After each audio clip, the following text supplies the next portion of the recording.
Golden light 93 YouTube channel देखने और सुनने वाले तमाम दोस्तों को अस्सलाम वालेकुम। जी दोस्तों, हमने टिनको के अंदर पानी डाला था इसको धोने के लिए। तो ये आप देख सकते हैं, इसका तांबा और पारा सब नीचे बैठा हुआ है एक तय की सूरत में, और ये जर्द कलर का पानी इसके ऊपर आ गया है।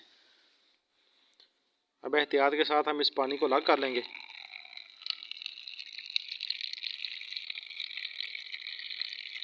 ये पानी ऊपर से उतार कर फिर इसके अंदर एक बार सादा पानी डाला जाएगा, और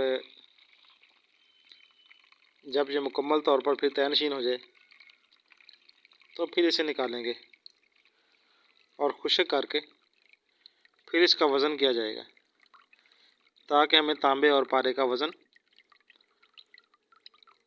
पूरा मिल सके।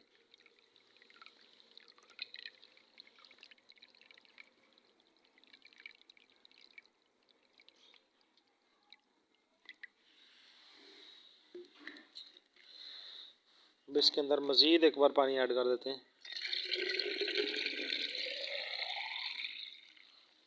और इसको एक बार फिर हिला के रख छोड़ देते हैं।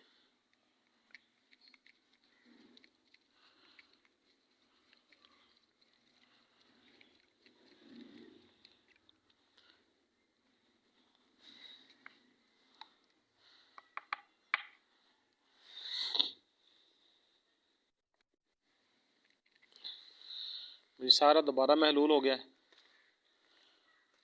जब ये आहिस्ता आहिस्ता बैठ जाएगा तो फिर इस पानी को फ़िल्टर करके इसके नीचे से तांबा और पारा निकालेंगे, और फिर इसका अगला अमल शुरू करेंगे इंशाल्लाह।